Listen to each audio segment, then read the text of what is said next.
बहुत बड़े भाग होते हैं उन जीवों के जो अपने पूरे जीवन काल में एक बार भी इस मूल ज्ञान का सत्संग सुन पाते हैं, और उससे बड़े भाग होते हैं उन जीवों के जो इस सत्संग को थोड़ा सा भी समझ पाते हैं। क्योंकि सुनना आसान है, आए बैठे 1 घंटा 2 घंटा सुन के चले गए, लेकिन हर बात को समझना, उस पर विचार करना, उसको मनन करना, ये बहुत मुश्किल है। जिस पर परमात्मा की कृपा होती है, केवल वही इस सत्संग को समझ पाते हैं, इस सत्संग को थोड़ा बहुत जान पाते हैं, अन्यथा इसको समझना बहुत टेढ़ी खीर है, बहुत मुश्किल है। मुश्किल क्यों है? क्योंकि हमने आज तक जो कुछ भी सुना होता है, धर्म के नाम पे हमने जो कुछ भी जाना होता है, जो भी हमें कुछ बताया गया होता है, उससे ये ज्ञान बिल्कुल विपरीत होता है। इसलिए सुन के बड़ा अजीब लगता है कि ऐसा कैसे हो सकता है। आज तक जो हमें बताया गया, पूजा पाठ, हवन यज्ञ, तीर्थ मूर्त, सब जो भी हमारे वेदों में पुराणों में कब से चलता आ रहा है, उससे बिल्कुल अलग ज्ञान कैसे हो सकता है। क्योंकि आज धर्म के नाम पे जो भी हम कर रहे हैं उसको सत्य मान के बैठे हैं कि जो हम कर रहे हैं वही सत्य है, जो हम कर रहे हैं उसी से हमें परमात्मा मिलेगा, हमारी गति होगी, मुक्ति होगी। लेकिन ऐसा नहीं है। तो फिर क्या है, कैसा है, ये आज सत्संग के माध्यम से आपको बताएंगे। हमारे ग्रंथों में वो गुप्त ज्ञान क्या है, वो छुपा हुआ रहस्यमयी ज्ञान क्या है, आज इसको खोलेंगे। तब आपको एक एक बात समझ में आने कि आखिर सत्य क्या है और असत्य क्या है। तो आज का सत्संग शुरू करने से पहले परमात्मा के नाम पे जयकारा लगाएंगे। बोलिए परमपिता परमात्मा की, सदगुरु बंदी छोड़ कबीर साहिबों की, सभी संतों की, सभी भक्तों की, सत्संग कराने वालों की, इनके माता पिता की, इनके बाल गोपाल की, गांव नगर बस्ती की, आज के आनंद की, सकल हंस को बंदगी, साहेब बंदगी सतनाम। तो परमात्मा जिसके हम सब जीव हैं, वो हमेशा यही चाहता है कि हम सब इस जन्म मरण को छोड़ के, इस नाशवान संसार को, जगत को छोड़ के सदा सदा के लिए हम उसके पास, उसके घर पहुंच जाएं। वो हमेशा से यही चाहता है। लेकिन हम इतने ज्यादा आसक्त हो गए हैं दुनिया में कि हमें ये दुनिया छोड़ने में इतना ज्यादा मुश्किल का सामना करना पड़ता है कि हम सोच भी नहीं सकते। हम कहते तो हैं कि पूजा क्यों कर रहे हैं? स्वर्ग में जाने के लिए, ताकि नरकों में ना जाना पड़े। मुसलमान कह रहा है जन्नत में जाने के लिए मैं नमाज पढ़ रहा हूं, ताकि दोजख में ना चला जाऊं। ईसाई कह रहे हैं हेवन में जाना है, हेल में ना पहुंच जाए, इसलिए हम चर्च जा रहे हैं। यानी सबके सब अपने पूजा पाठ से किस चीज का इंतजाम करने में लगे हैं? अपने अगले जीवन का। यानी एक बार तो मरेंगे यहाँ पे, लेकिन उसके बाद कहां जाएंगे? कोई कहता है स्वर्ग जाएंगे, कोई कहता है हेवन जाएंगे, कोई कहता है जन्नत जाएंगे, कोई कह रहा है सचखंड जाएंगे। लेकिन जब जाने का समय आता है, जब मृत्यु का समय आता है, तो कौन कहता है कि अच्छा जी अब चलते हैं? सब क्या कहते हैं? मैं नहीं जाना चाहता, मम्मी मुझे बचा लो, पापा मुझे बचा लो, कोई अच्छे डॉक्टर को दिखा लो, कोई विदेश में अच्छा डॉक्टर हो उसको दिखा लो, इंडिया में इलाज नहीं हो रहा तो, लेकिन मैं नहीं जाना चाहता। कहने का मतलब, आज तक जितना भी पूजा पाठ किया, आज तक जितना भी गुरुद्वारे गए, चर्च गए, मस्जिदों में गए, वो सब फीका पड़ गया। मौत के सामने सब फीका पड़ गया। कोई भी मरना नहीं चाहता, चाहे सारी उम्र माथे टेकता रहे मंदिरों में जाके, जब अंत समय आएगा तो घबरा जाएगा। नहीं। कारण क्या है? आखिर कारण क्या है? क्यों नहीं जाना चाहते? एक ही कारण है, क्योंकि जो आज तक हमने किया उस भक्ति में इतनी ताकत ही नहीं थी जो तुम्हारे अंदर इतना सामर्थ्य पैदा कर दे कि तुम कहो हां मैंने जाना है। समझ लो, यानी कि जो भी भक्ति तुमने करी वो सत भक्ति नहीं थी। भक्ति तो थी लेकिन सत भक्ति नहीं थी। क्यों? क्योंकि सत भक्ति से ही इंसान के अंदर इतना जुनून पैदा हो जाता है, इतनी खुशी पैदा हो जाती है, अपनी मृत्यु की, अपनी मौत की खुशी होती है कि मैं अब सदा सदा के लिए संसार को छोड़ के जा रहा हूं, अब मुझे किसी मां के गर्भ में आने की जरूरत नहीं है।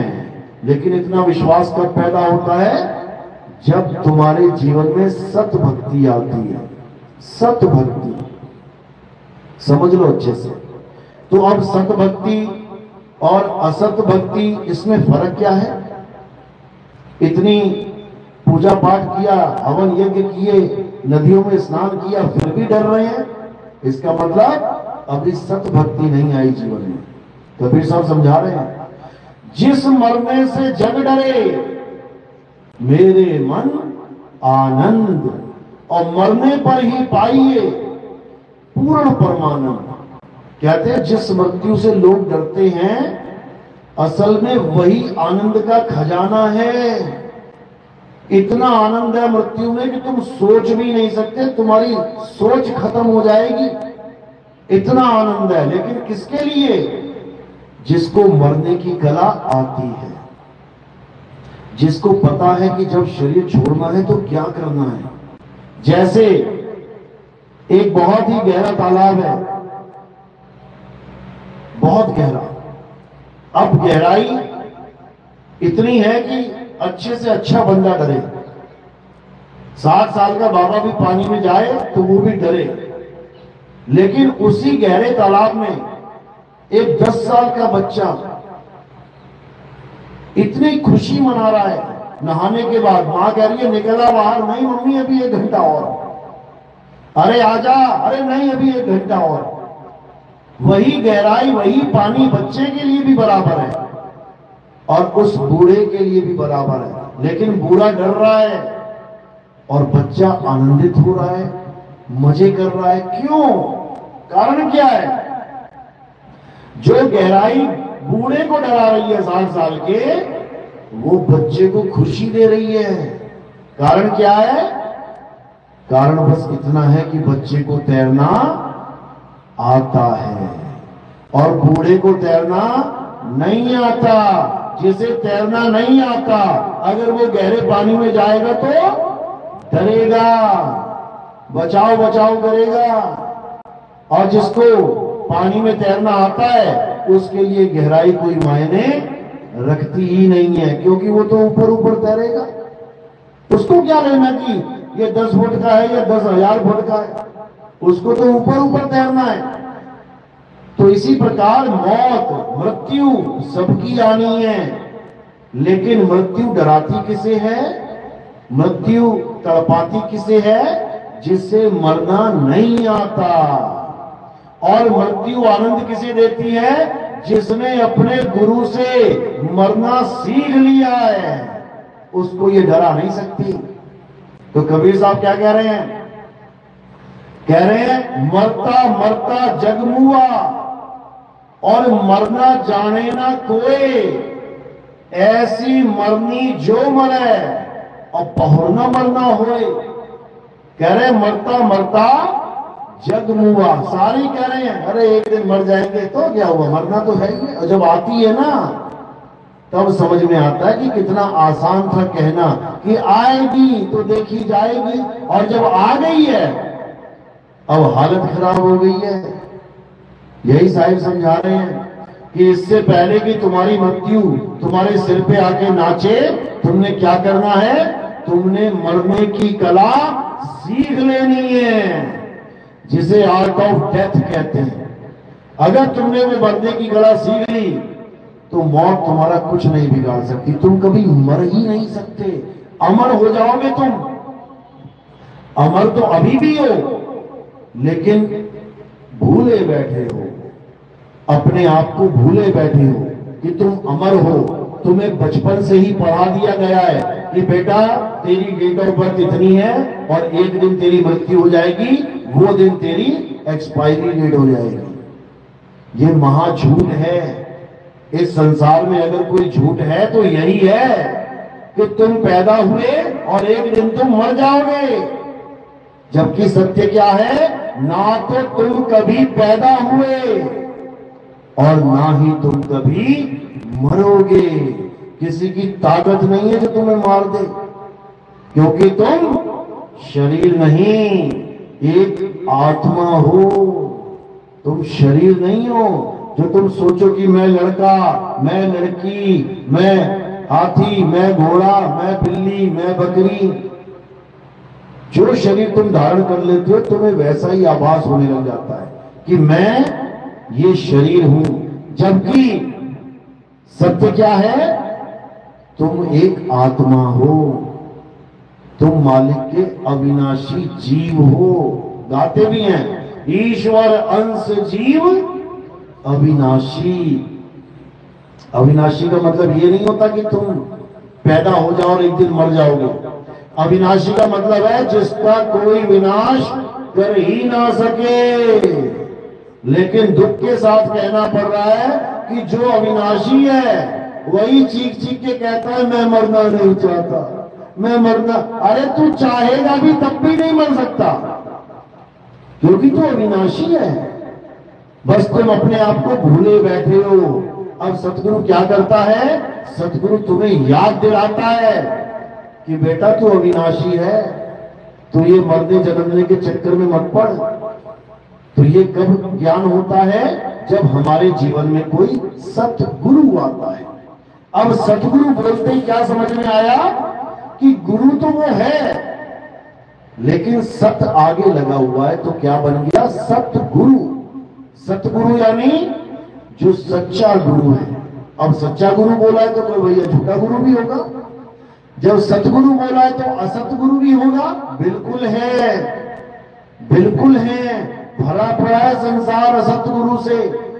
बस तुमने पहचानना है कि सतगुरु कौन होता है और असत गुरु कौन होता है। असत गुरु का मतलब ये नहीं कि वो तुम्हें चोरी करना सिखाएगा।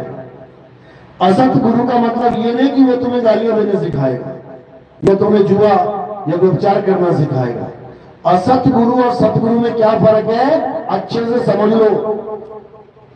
असत गुरु वो होता है जो तुम्हें भक्ति तो देता है, लेकिन असत्य भक्ति देता है। असत्य भक्ति यानी झूठी भक्ति। भक्ति तो करवाएगा लेकिन झूठी दीक्षा देगा तुम्हें। अब ये क्या होता है झूठी दीक्षा, ये क्या होता है झूठी भक्ति, इसको समझ लो अच्छे से। दो प्रकार की भक्तियां हैं, एक सत भक्ति, एक असत भक्ति। सत भक्ति क्या है, जब हम सत्य की भक्ति करते हैं तब वो सत्य भक्ति कहलाती है, और जब हम असत्य की भक्ति करते हैं तो वो असत्य भक्ति कहलाती है। अब असत्य और सत्य है क्या, वो भी समझ लो। ये दोनों तत्व हैं। गीता में आप पढ़ोगे अध्याय 2 24वां श्लोक, 16वां श्लोक पढ़ो, क्या कह रहा है, हे अर्जुन, इस दुनिया में दो प्रकार के तत्व हैं, एक असत तत्व और एक सत तत्व। असत तत्व वो होता है जो जन्मता और मर जाता है, और सत तत्व क्या होता है, जो ना कभी जन्मता है और ना कभी मरता है। असत्य क्या होता है, जो पल पल बदलता है, सदा एक सा नहीं रहता। सत्य क्या होता है, जो कभी नहीं बदलता, सदा एक सा रहता है।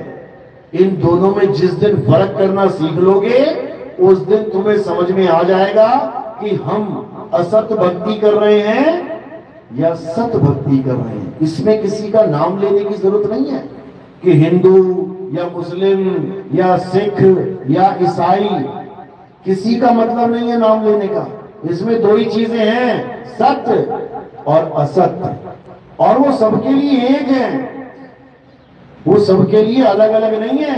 आग सबको आग लगा देगी ना, सब जल जाएंगे, हिंदू जलेंगे या मुस्लिम, सिख या ईसाई, सारे जल जाएंगे आग में। पानी गला गीला करता है, किसका करता है? हिंदुओं का, मुस्लिम का, सिख का या ईसाई का? चारों का। हवा सब ले रहे हैं, आकाश के नीचे सब खड़े हैं, धरती के ऊपर सब रह रहे हैं। यानी ये तत्व हर इंसान को एक जैसा अनुभव करवाता है, एक जैसी सुविधा देता है। तो एक है असत्य तत्व जो सबके लिए असत्य है, हिंदू मुस्लिम सिख ईसाई सबके लिए। और वो क्या है? जो जन्मता और मर जाता है, वो असत्य है। यानी ये शरीर असत्य है, जन्मता भी है और एक दिन मर भी जाता है। ये पल पल बदलता भी है। तुम रोज अपनी फोटो खींचना शुरू करो, तुम रोज अपनी शक्ल शीशे में देखो, तुम फर्क नहीं कर पाओगे रोज कि कितना बदल रहे हो। लेकिन जब 10 साल लगातार फोटो खींचते रहे तो पहली फोटो और आखिरी फोटो को जब मिला के देखोगे तो तुम्हें जमीन आसमान का अंतर दिखाई देगा। क्यों?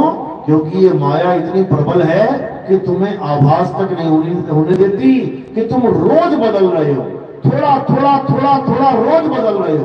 और जब बहुत ज्यादा बदल जाते हो तब पहली फोटो और आखिरी फोटो में अंतर तुम्हें स्पष्ट समझ में आने लग जाता है। अपनी बचपन की फोटो देख लो, ये मैं हूं छोटा सा, ये मैं 10वीं में था, ये मैं कॉलेज में था, इसमें मेरी शादी हो गई। चारों फोटो को मिला के देख लो, अलग अलग हो गई हैं, यानी बदल रही है। इसका मतलब झूठ है, असत्य है। अब जो शरीर की पूजा करे तो समझ लो कि वो असत्य की पूजा कर रहा है। शरीर इज इक्वल टू असत्य है। अब किसका शरीर असत्य है? सबका शरीर असत्य है। अगर कोई किसी के शरीर को भगवान मान के पूज रहा है, नाम नहीं लेंगे किसी का भी लगा लो, अगर तुम किसी भी शरीर को भगवान मान के पूज रहे हो तो वो असत्य की पूजा है, क्योंकि वो पल पल बदल रहा है। वो आया संसार में और चला गया, तो ये असत्य है। अब मंदिर, मस्जिद, गुरुद्वारे, चर्च, इन बिल्डिंगों से लोग प्रेम करते हैं। देखो बदल रही है कि नहीं? पहला दिन नींव खोदी गई, फोटो खींच लो। दूसरे दिन नींव भरी गई, फोटो खींच लो। उसके बाद 1 फुट, 2 फुट, 3 फुट, 4 फुट करते करते रोज फोटो खींचते रहो। देखो रोज तुम्हें बदलाव नजर आएगा फोटो में। इसका मतलब जो चीज बदल रही है वो माया है, असत्य है। अब कोई पेड़ पौधे ले लो जिनकी पूजा करते हैं, कोई पीपल की पूजा करता है, कोई तुलसी को भगवान मान के पूजा करता है। देखो आज हरी है, थोड़े दिनों में सूख गई, पीली पड़ गए पत्ते, बदल गया। और जो बदल जाए वो क्या है? माया है। यानी तुम सारी उम्र माया की ही पूजा कर रहे हो। अभी तक तुम्हें यही नहीं पता लग पाया कि आखिर सत्य है क्या, तो उसकी पूजा कहां से करोगे?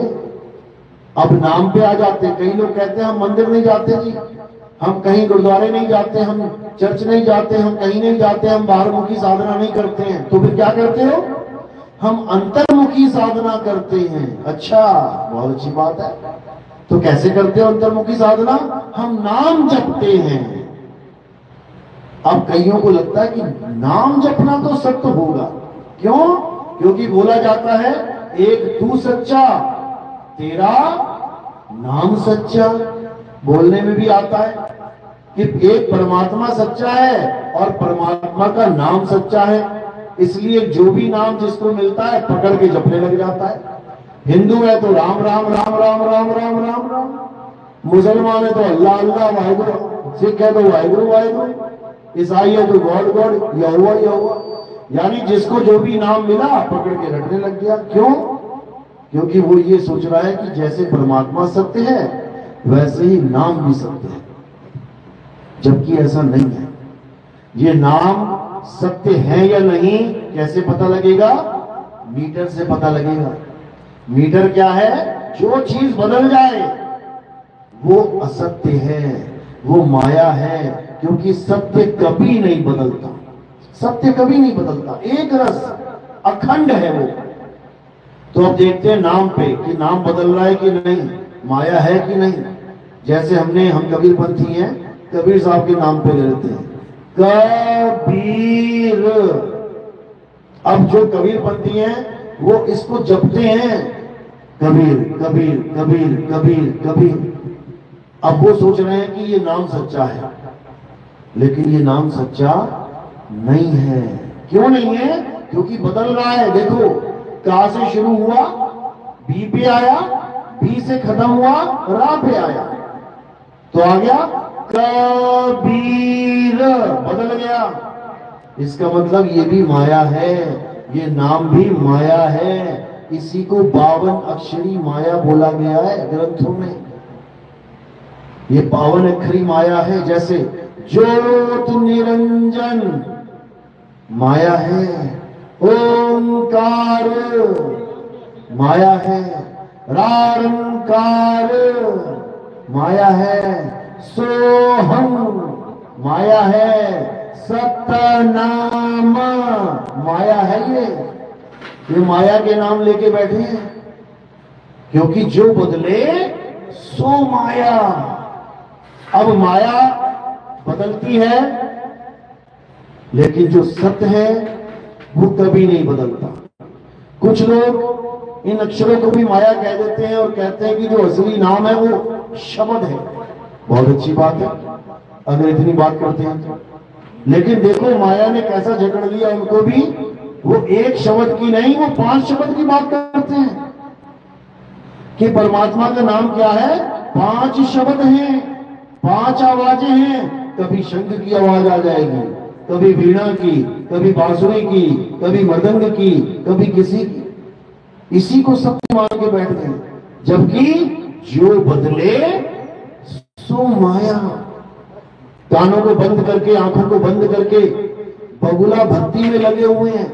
कबीर साहब कभी नहीं कहते कि आंख बंद करो, कान बंद करो, भक्ति करो। नहीं, साहब क्या कह रहे हैं? अरे आंख ना मूंदो, कान न रूंदो और तनिक कष्ट मत धारो, खुले नयन पहचानो हंस हंस सुंदर रूप निहारो।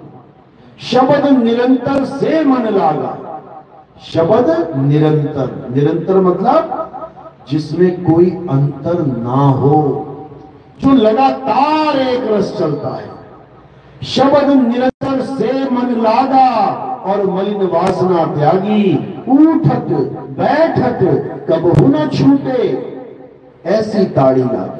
जो असली शब्द है वो ये 5 शब्द नहीं है कि पहले रूहानी मंडल में कोई और आवाज आ रही है, दूसरे में चढ़ेगी कोई और आवाज, तीसरे में चलेगी कोई। ये माया है, ये अनहद बाजा है। अरे अनहद बाजा जम का थाना, 5 तत्व करे घमसाना। ये 5 तत्वों की 5 आवाजें हैं, ये परमात्मा की आवाज नहीं है। अनहद बाजा विधि विधि बाजे, सार शब्द न्यारी धुन गाजे। अनहद बाजा अलग अलग तरीके से बजता है, लेकिन जो सार शब्द परमात्मा की आवाज है वो एक रस चलती है, अखंड। यानी वो खंडित नहीं होती, बदलती नहीं है कभी। तो कह रहे हैं अखंड साहिब का नाम और सब खंड है, खंड मेर सुमेर खंड ब्रह्मांड है।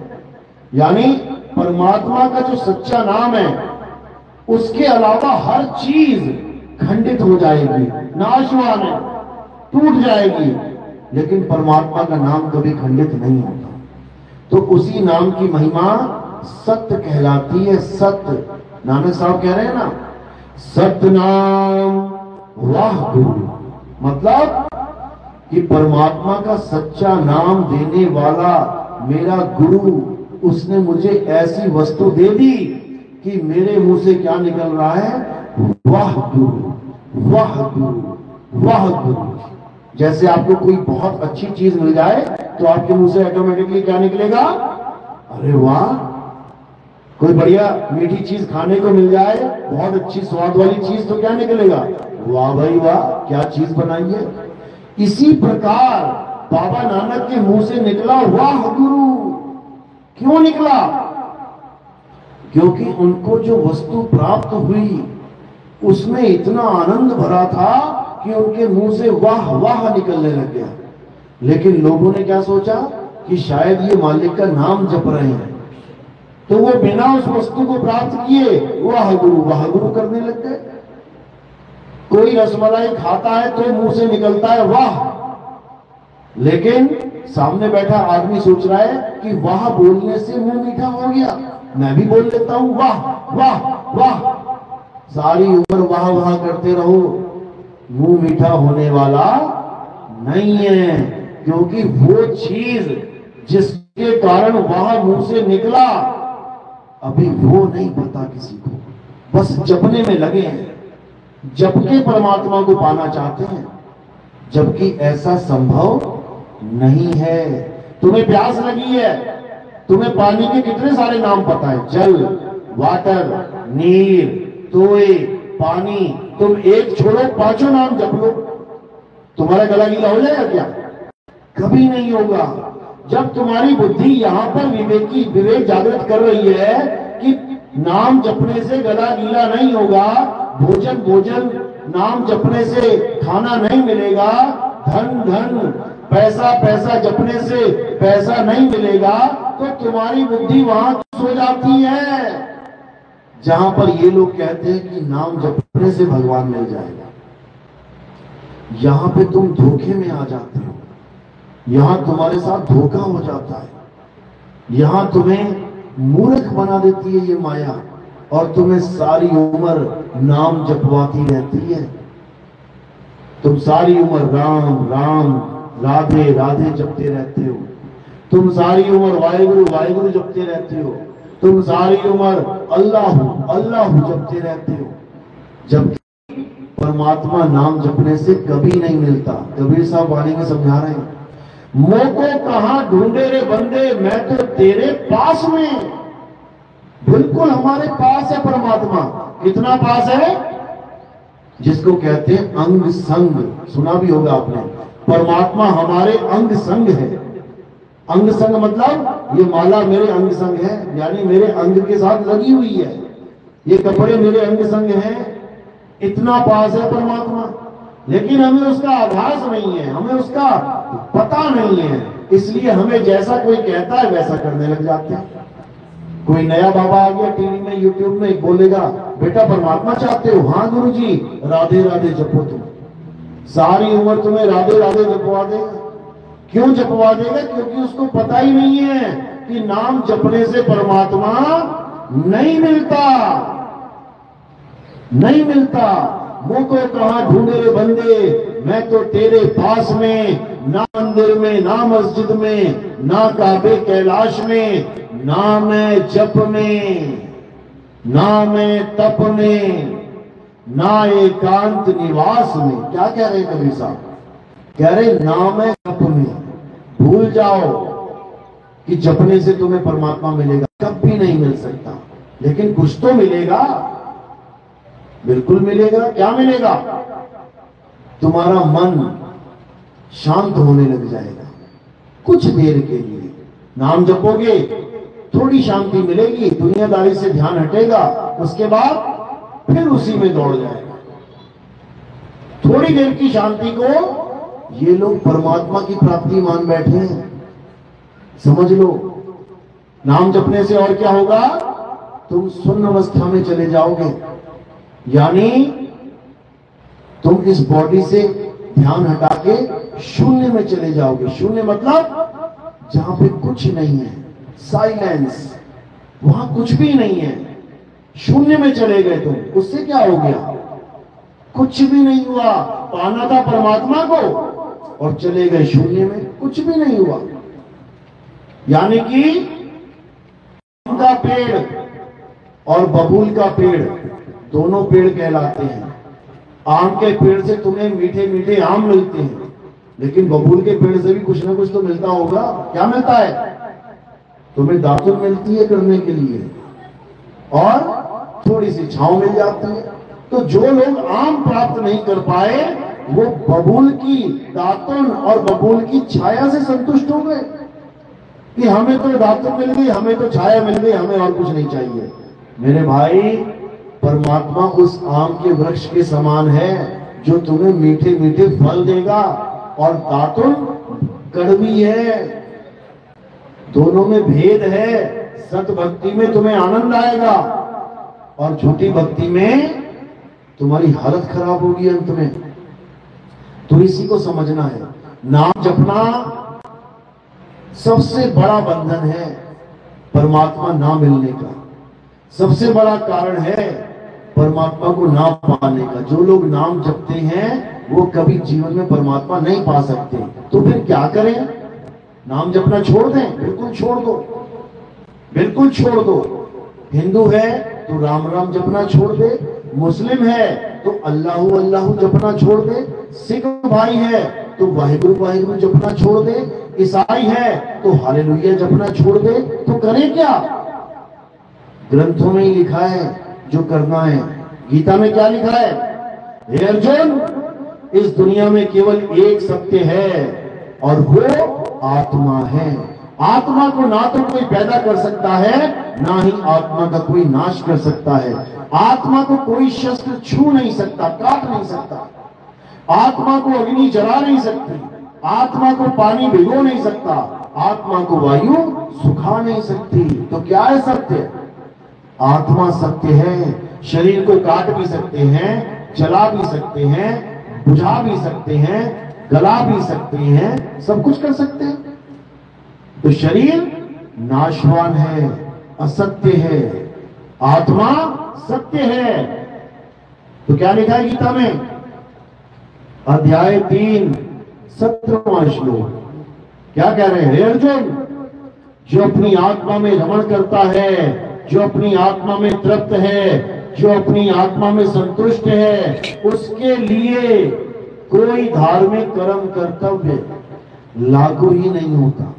यानी वो हिंदू है तो उसे कोई जरूरत नहीं मंदिर जाने की, वो मुसलमान है उसे कोई जरूरत ही नहीं मस्जिद जाने की, वो सिख है उसे कोई जरूरत नहीं गुरुद्वारे जाने की, वो ईसाई है उसे कोई जरूरत नहीं चर्च जाने की। कब? जब वो अपनी आत्मा में रमण करना सीख ले। अध्याय 3 17वां श्लोक यही समझा रहा है। लेकिन हमें आत्मा में रमण करना तो आता नहीं। वो वृंदावन में एक मंदिर बना दिया, रमण रेत थी, उसमें जाके गोल मटोल ऐसे घूम रहे हैं रेत में। अरे रेत में घूमना है तो 84 लाख योनियां पड़ी हुई हैं, चले जाओ उसमें। कुत्ता बिल्ली बकरा हाथी घोड़ा रेत में तो घूम रहे हैं सारे। रेत में सो जाते हैं, रेत से उठते हैं, फिर रेत में सो जाते हैं मिट्टी में। हम इंसान हैं। ये इंसान जन्म बड़ी मुश्किल से मिला है। ये रेत में लौटने के लिए नहीं मिला है, ये आत्मा में समाने के लिए मिला है। हे अर्जुन, जो अपनी आत्मा में दृढ़ हो जाते हैं, जो अपनी आत्मा में अचल हो जाते हैं, उनके जन्म मरण के बंधन टूट जाते हैं, उनको कोई जरूरत नहीं है। और गुरु ग्रंथ साहब में क्या लिखा है? उसमें ये नहीं लिखा है कि तुम वाहिगुरु वाहिगुरु करो। उसमें क्या लिखा है? उसमें लिखा है आत्म देव पूजिए, गुरु के सहज सुभाए। यानी अगर तुम सच में गुरु की शरण में आ गए हो तो तुम्हें वो आत्मा की पूजा करना सिखाएगा, शरीरों की पूजा करना छुड़वाएगा। वो तुम्हें आत्मा का नाम बताएगा, वो तुम्हें 52 अक्षरी नाम यानी इंसानों के द्वारा बनाए गए हिंदी पंजाबी उर्दू फारसी अरबी के नाम छुड़वाएगा। छोड़ दो ये अपनी अपनी भाषाओं के नाम। इन नामों की वजह से ही तुम अलग अलग हो गए हो। परमात्मा एक, उसके सारे जीव, फिर भी अलग अलग होके बैठे हो। क्यों? कारण क्या है? ये अक्षर, मैं हिंदू हूं, मैं मुसलमान हूं, मैं सिख हूं, मैं ईसाई हूं, कैसे हो गए अलग अलग? अक्षरों की वजह से। अक्षरों की वजह से। किसने बनाए ये अक्षर? ये आदि मानव ने बनाए हैं। 5वीं 7वीं क्लास में आदि मानव वाला पाठ पढ़ा है ना। आदि मानव कौन होता है? आदि मानव जो जानवर की तरह रहता है, जमीन पे कपड़े नहीं है पहनने को, नंगा घूम रहा है, खाने को कोई फल फ्रूट नहीं है उगाने को, जो जंगल में मिल गया खाना पड़ रहा है। खेती बाड़ी का कोई ऑप्शन नहीं है, मकान दुकान नहीं है उसके पास, कोई भाषा नहीं बोलता, जानवरों की तरह आ ऊ कर रहा है, इशारे करता है जैसे कुत्ता रो रहा है, बिल्ली म्याऊं कर रही है। उसके पास कुछ भी नहीं है, खाली हाथ बेचारा पैदा हो गया है। धीरे धीरे धीरे समय बीता, उसने पत्थर से पत्थर टकरा के आग की खोज कर ली। किसने करी आग की खोज? आदि मानव ने। खोज तो कर ली, आग तो प्रकट कर दी, लेकिन अभी उसका नाम नहीं जानता, इसका नाम क्या है, क्योंकि उसका नामकरण किया ही नहीं है। क्यों नहीं किया? क्योंकि अक्षर ही नहीं है। बिना अक्षरों के जीवन बिताता है, जैसे गाय भैंस बकरी हाथी घोड़ा बिना नाम रखे एक दूसरे का, बिना नाम जाने सारा जीवन बिता के चले जाते हैं। ऐसे आदि मानव का जीवन था। धीरे धीरे इसकी बुद्धि विकसित हुई, फिर इसने क्या किया? इसने अक्षरों की खोज करी। आग की खोज कैसे करी? दो पत्थरों को टकराने से। अक्षरों की खोज कैसे करी? क्या जंगल में पड़े मिले थे अक्षर? कहां मिले ऐसे अक्षर? मुंह में। ये जो मुंह है ना, इसमें से अक्षर निकलते हैं। तो आदि मानव ने क्या किया? जो जो आवाज उसके मुंह से निकली, उसने उसको लिपिबद्ध कर दिया, लिख लिया, उसको एक डिजाइन बना के दे दिया अक्षर रूप। सबसे पहली आवाज कौन सी निकली? हिंदुस्तानी आदि मानवों की आ। तो उसने क्या किया? आ बोल के आ लिख लिया। दूसरी आवाज निकली ई, उसने ई बना के लिख लिया। उसके बाद निकला ऊ, उसने ऊ बना दिया। ए, उसने ए बना दिया। उसके बाद का खा गा चा ता सारे अक्षर बना डाले। किसने? आदि मानव ने। और उसके बाद अपनी पूरी कम्युनिटी को, जितने भी लोग एक साथ रहते थे, उनको सिखा दिया कि ऐसे ऐसे ऐसे ये अक्षर हैं, ये इसका मतलब है।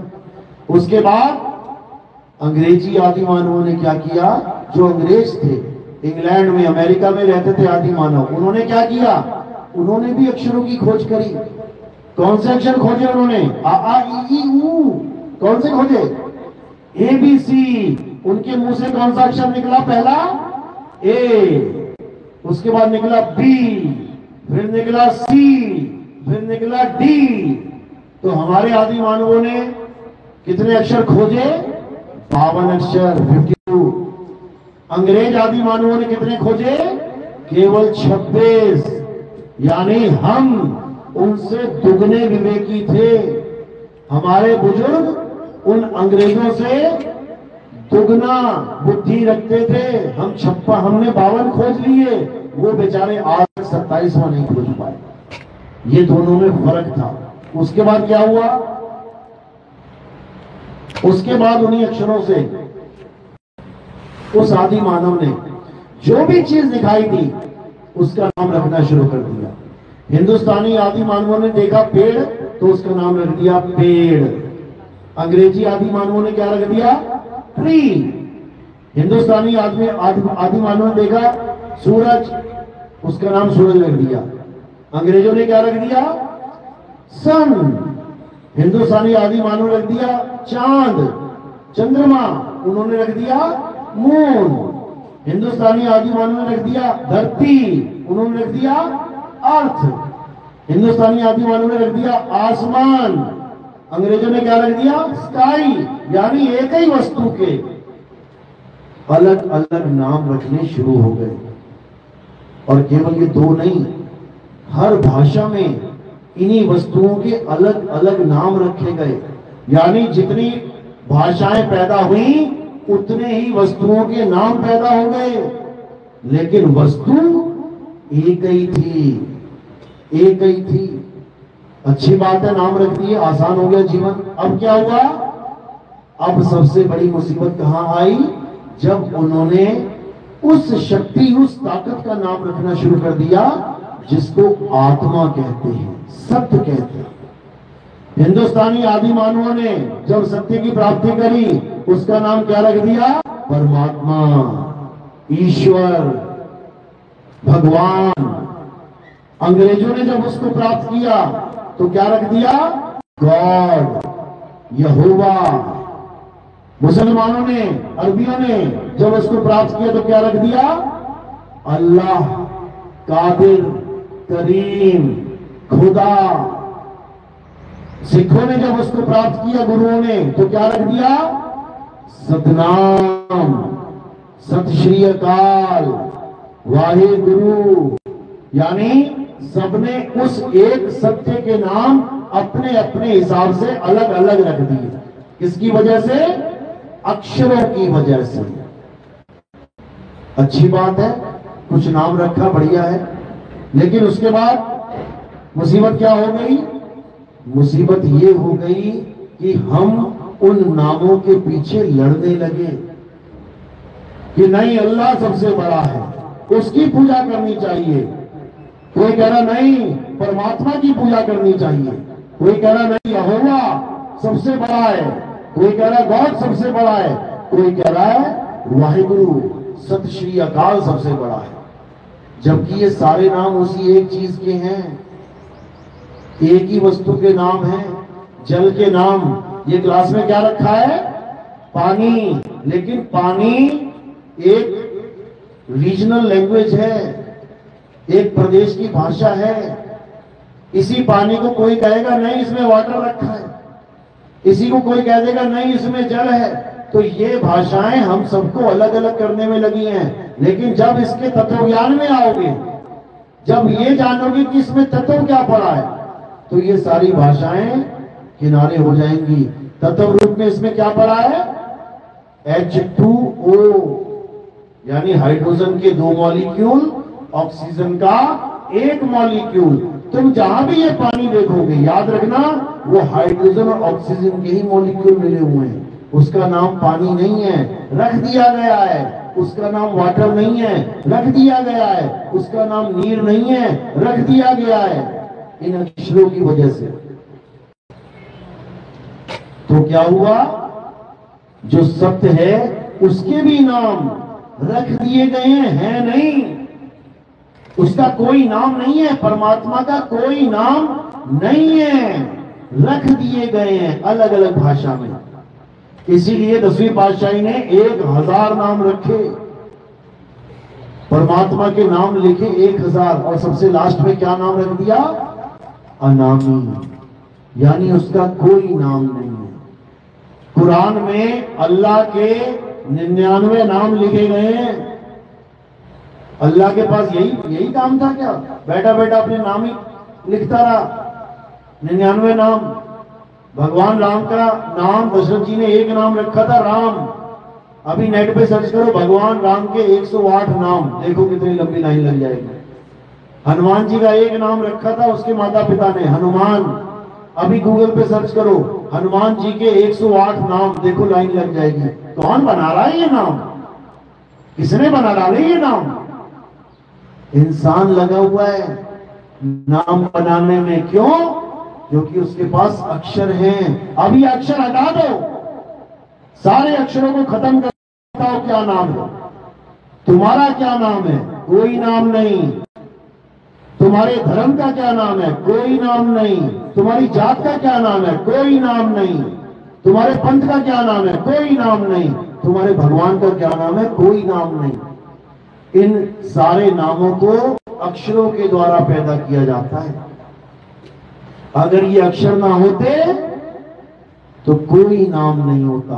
लेकिन भगवान, अल्लाह, वाहिगुरु, गॉड तत्व रूप में फिर भी होता। जैसे ये पानी है, अगर दुनिया में इंसान ना होता तो इस पानी का कोई नाम ही ना होता। वरना बता दो, गाय ने इसका क्या नाम रखा है? भैंस ने इस पानी का क्या नाम रखा? हाथी ने इस पानी का क्या नाम रखा? रोज पीते हैं ना, सब पीते हैं इस पानी को, लेकिन इंसान के अलावा किसी ने इसका कोई नाम नहीं रखा और रख पाएगा। क्यों? क्योंकि इंसान के पास अक्षर हैं। वो अक्षरों के द्वारा इसके नाम रख लेता है। कभी इसने राम रख लिया, कभी इसने श्याम रख लिया, कभी इसने हनुमान रख लिया। सारे नाम क्यों रखे? अक्षरों की वजह से। तो सच्चा गुरु क्या करता है? सच्चा गुरु तुम्हें 2 अक्षरों का भेद बताता है। कौन कौन से 2 अक्षर? एक ये मुंह से बोले जाने वाले अक्षर, और दूसरा अक्षर दूसरा अक्षर अविनाशी आत्मा को कहते हैं अक्षर। क्षर यानी नाशवान, आगे आ लग गया यानी अक्षर अविनाशी। यानी सच्चा गुरु तुम्हें दो प्रकार का भेद समझा देता है, एक तो असत्य भक्ति का और एक सत्य भक्ति का। असत्य भक्ति क्या है? ये अक्षरों का जो इंसानों ने बनाए हैं, इसको जपना असत्य भक्ति है। और सत्य भक्ति क्या है? जो आत्मा है, जिसको इंसान नहीं बना सकता, उसको जान लेना सत्य भक्ति है। तो कह रहे हैं वाणी में, सोई गुरु पूरा कहावे, जो दो अक्षर का भेद बतावे, एक छुड़ावे एक लखावे, तब प्राणी निज घर को जावे। यानी सच्चा गुरु क्या करेगा तुम्हें? वो तुम्हें कभी कोई नाम जपने को नहीं देगा, कभी नहीं। वो चाहे किसी धर्म का क्यों ना हो, वो चाहे किसी जात पात का क्यों ना हो, वो कभी तुम्हें नाम जपने को नहीं देगा। बल्कि जो नाम तुम जप रहे होगे ना, उसको भी छुड़ा देगा। सोई गुरु पूरा कहाए, दो अक्षर का भेद बताए, एक छुड़ाए, छोड़ दे इसको। राम राम जप रहा है, छोड़ इसको। अल्लाह अल्लाह जप रहा है, छोड़ इसको। वाहिगुरु वाहिगुरु जप रहा है, छोड़ इसको। गॉड गॉड यहोवा यहोवा जप रहा है, छोड़ इसको। तो पकड़े क्या? हे अर्जुन, जो अपनी आत्मा में दृढ़ हो जाता है, जो अपने आत्मा को जान जाता है, जिस आत्मा की वजह से तुम्हारे मुंह से सारे नाम निकल रहे हैं, तुम्हारे मुंह से जय श्री राम, अल्लाहू अकबर, सत श्री अकाल, तुम्हारे मुंह से गॉड यहोवा यीशु, जितने भी नाम तुम्हारे मुंह से निकल रहे हैं, किसकी वजह से? आत्मा की वजह से। तो जिसकी वजह से नाम निकल रहे हैं, उस वजह को तो जान नहीं पा रहा है, और जो नाम पल पल निकल के खत्म होते जा रहे हैं, उसको पकड़ के सत्य मान के बैठ गया है। यही अज्ञान है, इसी को समझना है। तो कबीर साहब कह रहे हैं कि मुंह से निकलने वाले ये नाम सत्य नहीं है, ये 52 अक्षरी नाम है। गुरु ग्रंथ साहब में साहिब क्या कह रहे हैं? अंग नंबर 340 पढ़ो गुरु ग्रंथ साहब, क्या लिखा है? 52 अक्षर लोक त्रय, सब कुछ इन्हीं माही, और ये आखर खिल जाएंगे, वो आखर इनमें नाही।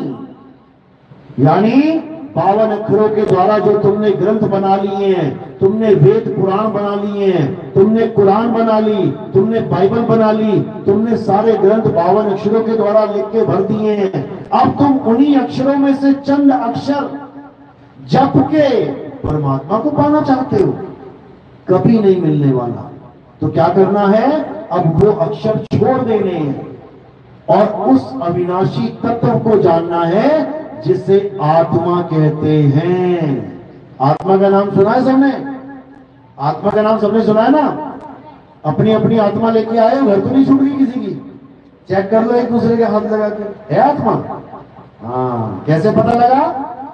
क्योंकि वो हिल रहा है, वो हंस रहा है, वो बोल रहा है, वो चल रहा है, खा रहा है, पी रहा है, इसका मतलब आत्मा है। लेकिन आत्मा है कैसी?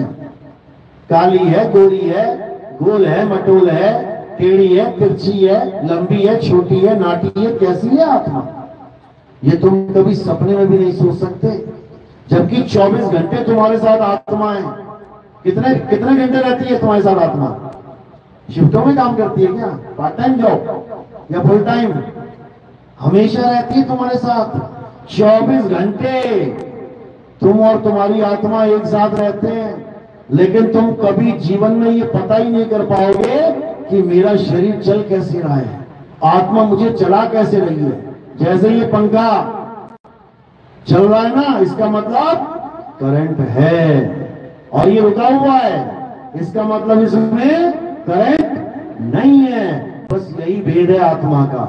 अगर तुम खा रहे हो, पी रहे हो, चल रहे हो, तुम्हारा दिल धड़क रहा है, सांसें चल रही हैं, इसका मतलब आत्मा तुमसे कनेक्टेड है, शरीर के साथ आत्मा कनेक्टेड है। और जैसे ही आत्मा ने शरीर को छोड़ दिया, अब मुंह से एक अक्षर नहीं निकलेगा, अब एक उंगली नहीं हिल पाएगी, अब कुछ नहीं हो पाएगा, लाश की तरह गिरा पड़ा है पूरा शरीर।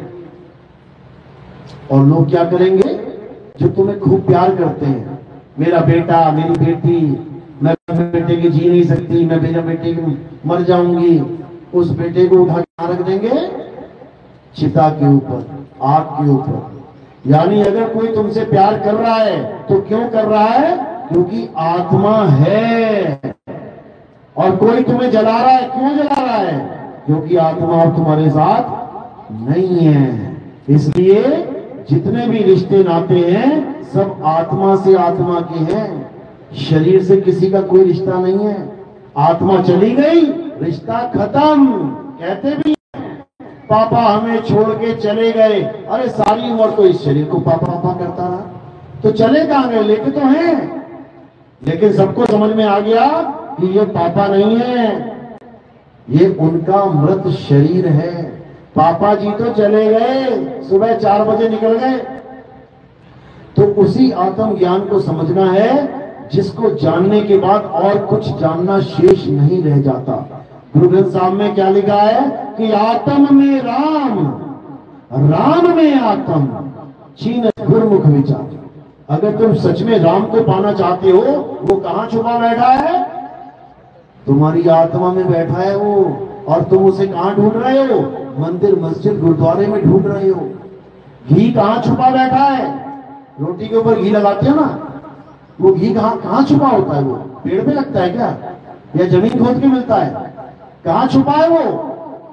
दूध में छुपा है, दूध में घी छुपा है। अब दूध तुम्हारे पास भरपूर है, लेकिन तुम घी ढूंढने मार्केट में जा रहे हो, घी ढूंढने जंगल में जा रहे हो, घी ढूंढने रेगिस्तान में जा रहे हो, तो तुम्हारा कल्याण नहीं होगा। वो घी तुम्हें कभी नहीं मिलेगा। वो घी तुम्हें कब मिलेगा?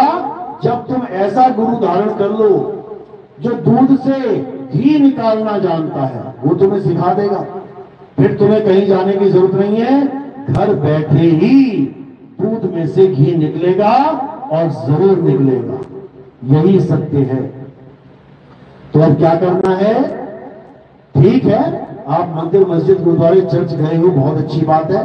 क्यों? क्योंकि कुछ नहीं से कुछ बना। अच्छी बात है कि परमात्मा परमात्मा, राम राम, अल्लाह अल्लाह करते रहे, अच्छी बात है। लेकिन हमारा जीवन इसलिए नहीं मिला हमें कि हम राम राम, अल्लाह अल्लाह, वाहिगुरु वाहिगुरु करके बिता के चले जाएं। अगर नाम जपने से मुक्ति मिलती है तो सबसे अच्छा नाम तो तोता जपता है। दिन भर बैठा रहेगा, नाम जपता रहेगा, कुछ भी सिखा दो फिर तो उसकी मुक्ति हो जानी चाहिए, नहीं होगी। क्योंकि नाम जपने से मुक्ति होती ही नहीं है। मुक्ति किससे होती है? सत्य को जानने से। तो सत्य क्या है? आत्मा ही सत्य है। इस आत्मा के यानी सत्य के कई नाम रखे इंसान ने। देखो हिंदू गाते हैं ना, ईश्वर सत्य है। अब पहली लाइन में बोल दिया ईश्वर सत्य है, यानी जो तत्व है वो है सत्य, और जो उसका नाम रख दिया है वो है ईश्वर। यानी H2O का नाम रख दिया है पानी। तत्व कौन सा है? H2O, और नाम रख दिया है पानी। तो नाम को थोड़ी देर के लिए किनारे कर देते हैं और तत्व पे बात करते हैं। तत्व है H2O। यानी तुम H2O लिख दो तो पूरी दुनिया में समझ लिया जाएगा कि ये बात किसकी चल रही है। भले तुम उसको पानी ना बोलो, वाटर ना बोलो, उसको कुछ मत बोलो, तुमने H2O लिख दिया। और जानकार बंदा है, समझता है कि H2O क्या है, उसको इससे मतलब ही नहीं कि तुम उसको अपनी प्रदेश की भाषा में क्या बोलते हो। इसी प्रकार अगर तुमने सत्य को जान लिया, सत्य क्या है, फिर तुम्हें इससे कोई फर्क नहीं पड़ेगा कि हिंदू उसका क्या नाम रख के बैठा है, मुसलमान उसको क्या कहता है, सिख उसको क्या बोल रहा है, और ईसाई ने उसका क्या नाम रख दिया है। क्योंकि सत्य सबके लिए एक है। तो सत्य क्या है? आत्मा ही सत्य है। अब इस आत्मा के नाम यानी सत्य के नाम कितने रखे हैं? हिंदू ने रखा ईश्वर सत्य है। अब सत्य हटा दो और आत्मा फिट कर दो वहां, यानी ईश्वर आत्मा है। यानी ईश्वर शरीर नहीं है। तो ईश्वर सत्य है, यानी ईश्वर आत्मा है, सत्य ही शिव है, यानी आत्मा शिव है। शिव मतलब देखो कैसे लिखा है शिव, श ई की मात्रा और वा। अब जो ई की मात्रा है ई, उसका मतलब है ईश्वर, और वो कहां विद्यमान है? अगर ई हटा दो तो क्या बचा? शिव में से ई हटा दिया, क्या बचा? शव। शव यानी ये काया, ये शरीर शव है। इसमें जब तक ईश्वर बैठा है तब तक ये खा रही है, पी रही है, हंस रही है, बोल रही है, डोल रही है, रिश्ते बना रही है। और जैसे ईश्वर निकल गया इस शव में से, अब लाश पड़ी हुई है, शव पड़ा है, उठा के लेके चला दो।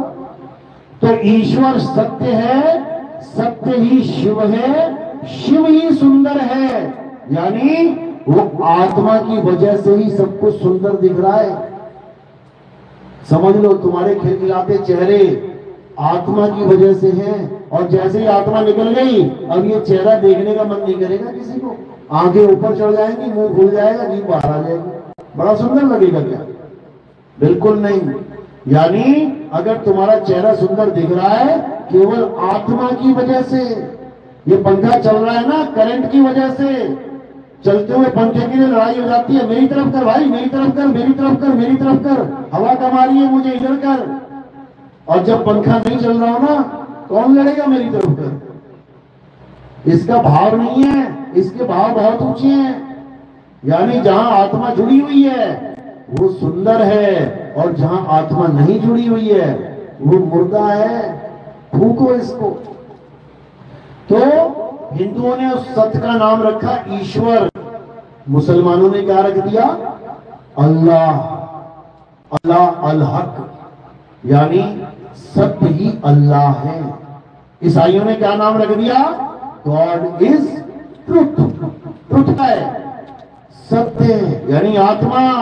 इसीलिए ईसाई कहते हैं होली स्पिरिट, पवित्र आत्मा आ जाओ, पवित्र आत्मा आ जाओ, पवित्र आत्मा मुझे चंगा कर दो। हिंदू से ईसाई बन रहे हैं लोग पवित्र आत्मा करते हुए। क्यों? क्योंकि उन्हें गीता का पाठ ही नहीं पता है। अरे गीता आत्मा को ही तो बता रही है। हिंदू रह के आत्मा कभी किया नहीं, ईसाई होके अब 24 घंटे पवित्र आत्मा कर रहे हैं। इससे अच्छा हिंदू होके जान लेते गीता में क्या लिखा है। ये झगड़े तो ना होते, हिंदू से बार बार ईसाई बन रहे हैं, सबको टेंशन हो रही है, अरे यहाँ तो ईसाई बहुत ज्यादा हो जाएंगे, इनकी सरकार हो जाएगी, ऐसा हो जाएगा, वैसा हो जाएगा। तो अपने ग्रंथों को पढ़ा दो ना हिंदुओं को। क्यों नहीं पढ़ा रहे? क्यों उनके सिर पत्थर में फुलवा रहे हो? क्यों नहीं बताते आत्मा के बारे में? एक अविनाशी जीव आत्मा को तुम पत्थर पुजवा रहे हो, सारी उम्र पत्थर की पूजा करवा रहे हो, तो गलत काम तो तुम कर रहे हो। जबकि हमारे ग्रंथों में आत्मा का जिक्र है। गीता भली पड़ी है ज्ञान से, लेकिन किसी के पास समय ही नहीं है। पत्थर पूजना आसान है, गए टीका लगाया, भोग लगाया, जल चढ़ाया, घर वापस आ गए। गीता पढ़ने में मगजमारी करनी पड़ेगी, समझना पड़ेगा एक एक लाइन को। अरे इतना टाइम किसके पास है? इतने में तो मेरी मीटिंग का टाइम निकल जाएगा। पैसा कमाने में लगे अच्छी बात है, लेकिन जिस असली काम के लिए, असली मुद्दे के लिए ये इंसान जन्म धारण करके आए हो ना, उसे मत भूल जाना।